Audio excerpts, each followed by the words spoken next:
2026 can be a year of massive financial progress for you if, and only if, you decide to lock in and actually make a change.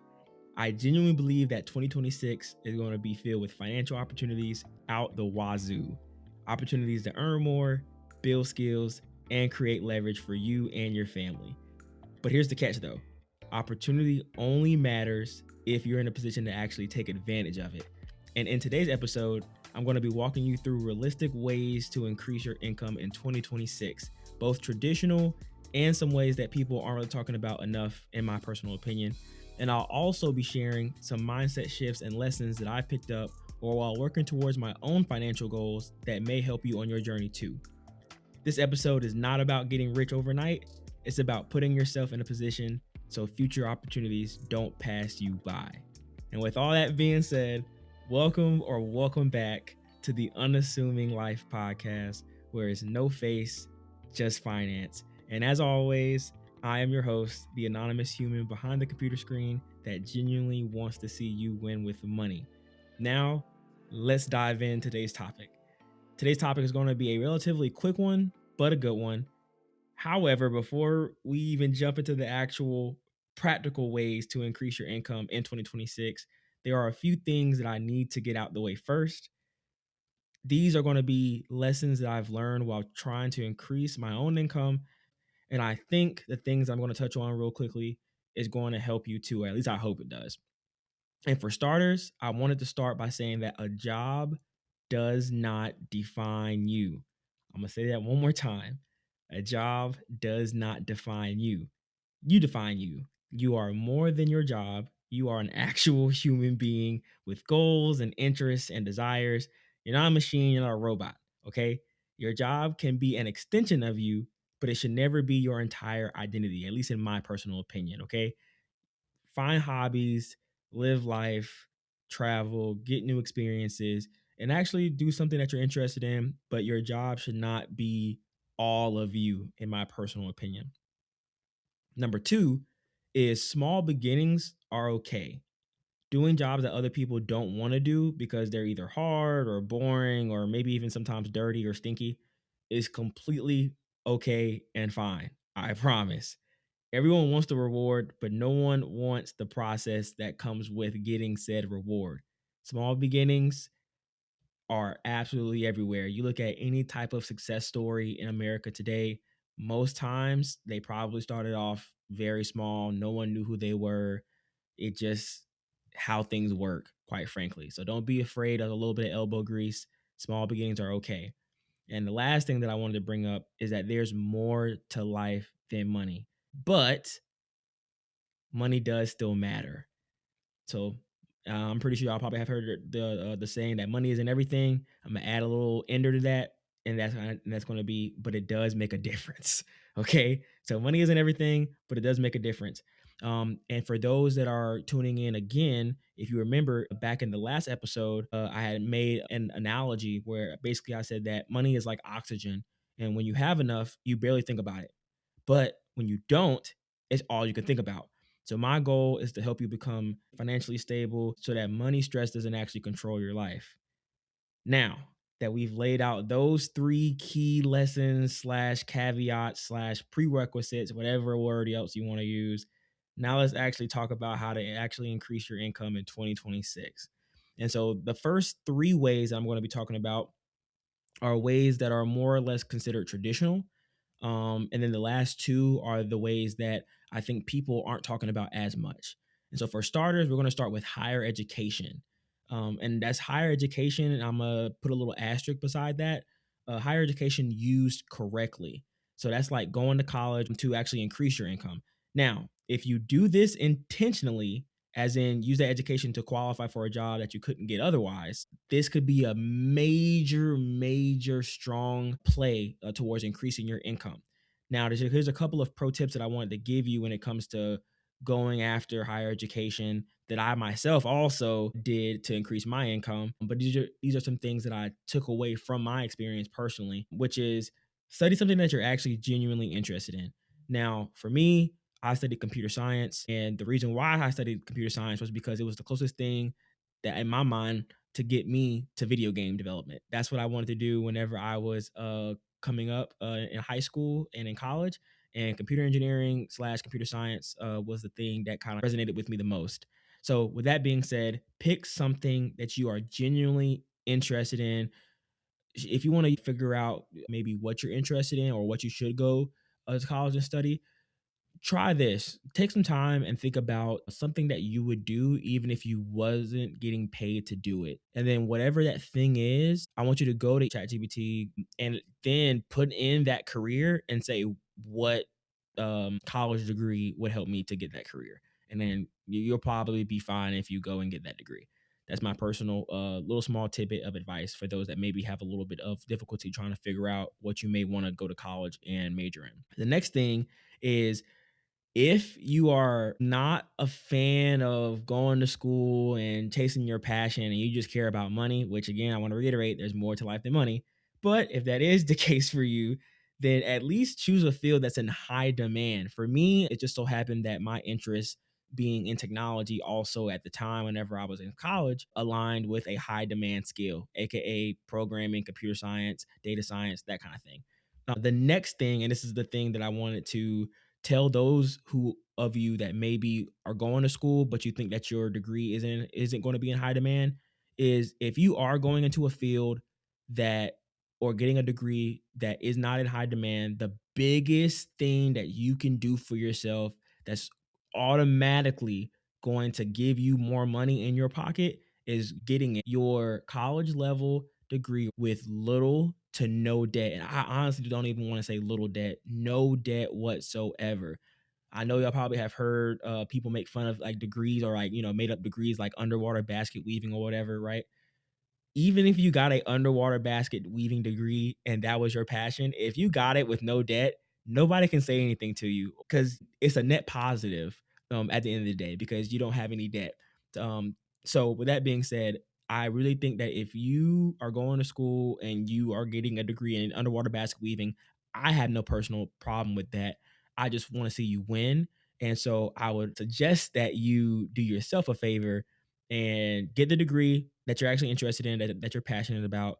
And on top of that, get it without any debt. And you will be thanking yourself, I promise you, way down the line. In the future, I'll probably release a episode breaking down my own college journey and how I actually graduated with no debt. You heard that absolutely right. I graduated with a computer science degree in 4 years with no debt. And so, was it hard? Yes. But like I said, I'll make a whole episode for that. The next thing outside of going to getting a higher education degree from a 4 year university is getting a side gig or a second job. Now, if you already have income coming in, this is one of the fastest ways to increase it. If you don't have income yet, though, make that your top priority before worrying about increasing your income.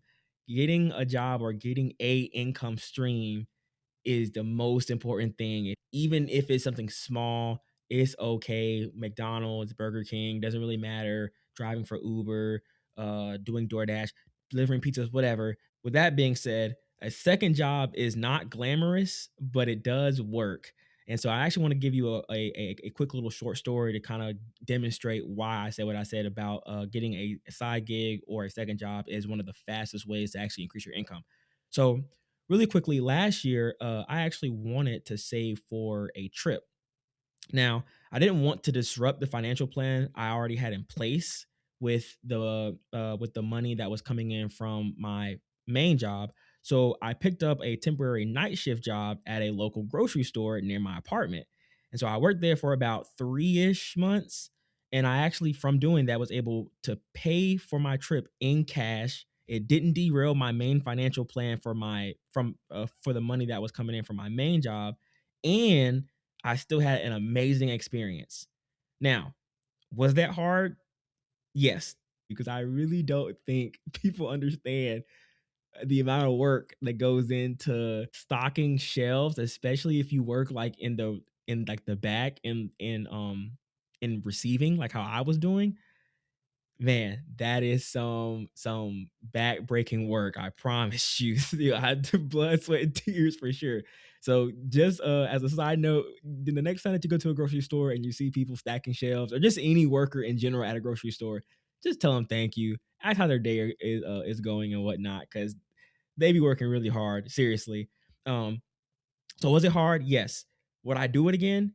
Absolutely. I even actually, now that I'm thinking about it, I actually even kept the job for a little bit afterward and used that extra money as a guilt-free kind of fun money means of income. So instead of maybe dipping into my main source of income, whenever I wanted to go out for the weekends, I had my second job that I would use after getting back from my trip to go out and have a good time with. Um, also have some pro tips for getting a side gig or a second job. And the first one is you probably already have a skill that can be monetized. If you don't have a good idea of a skill that you can monetize, go ask either your friends or your family what they've noticed that you're actually good at. And whatever they say, write it down. Then once you write it down, go to Google or go to whatever AI platform you want to use and write out those skills or those things that your family and friends said that they noticed about you, and ask AI or Google to match you with a hourly job that best fits your skill sets. And boom, there you go. So just a little pro tip there. But yeah, a side gig or a second job is one of the fastest, easiest, quickest ways that you can increase your income in 2026. But again, if you don't have an income at all right now, focus on just getting anything you can going so you can just get your hands dirty so you can actually get the experience to see what it takes to actually build out a stream of income. The third thing that I want to mention is selling unused stuff. Now, I'm pretty minimalistic when it comes to living, and I'm also very frugal. However, I do know and I have friends that are not like me, and that's perfectly fine. And they often times have stuff just lying around their apartment or house that they haven't used in years, and I mean years. And sometimes they don't even remember that they even had whatever thing that they're looking at or whatever, right? Maybe they thought that they had already given it away or whatever. So a really quick and potentially easy way to increase your income in 2026 is getting rid of things that you don't really use around the house. Okay, that could be clothes, that could be electronics, that can be maybe furniture even. So look around your house, see if you have anything that you really haven't used in months. And if it qualifies that you haven't used it in months and you don't really care about it, it needs to go. You can turn clutter into cash easy. Now, we're going into the last two ways to increase your income in 2026. And these last two ways, in my personal opinion, are ways that people aren't really talking about enough. And the first thing are trades. Trade jobs are an absolute, in my personal opinion, great way to increase your income in 2026. And so, for those that don't know what trade jobs are considered blue collar jobs, which blue collar is usually associated with manual labor, whereas white collar is associated with being behind a desk or behind a computer screen, basically. Trade jobs are things like plumbing, electrical work, and HVAC, just to name a few, and these are massively underrated. Now, I personally have never done a trade job per se. However, I do have family and friends that are in the trades, and it is a very lucrative opportunity depending on how you go about doing it. One of the things that I know that one of my friends did, and he is a HVAC technician, is I think he did a paid apprenticeship, where basically he worked in like a shop or whatever, in like a private shop. They taught him HVAC, and then afterwards they converted him over from an apprentice to an actual full time employee with benefits and the whole nine. Um, and the last thing that I want to say is that, and this is in bold letters right now in my notes, is you have that skill, whatever trade that you want to do, whether it's being an electrician, being a plumber, doing HVAC, carpentry, roofing, whatever, right? That skill is with you for life. Yes, if you go to school for 4 years and you get your degree, whatever you learn always stays with you. You know, knowledge is power. People can't take that away from you. However, having a physical skill like knowing how to fix a roof, knowing how to fix your plumbing, that sticks with you for life. You can turn it into a business potentially, and or you also are going to save money because you don't have to call anybody whenever your plumbing breaks or whenever your AC goes out. And those type of repairs, whew, that's all I'm gonna say is woof. They can get really expensive. So just think about it. Trades are absolutely, I think, a great way to go. And you don't have to stay in it the entire time. If you're interested in it, great, fantastic. But it can at least be something just to get the ball rolling, get you started.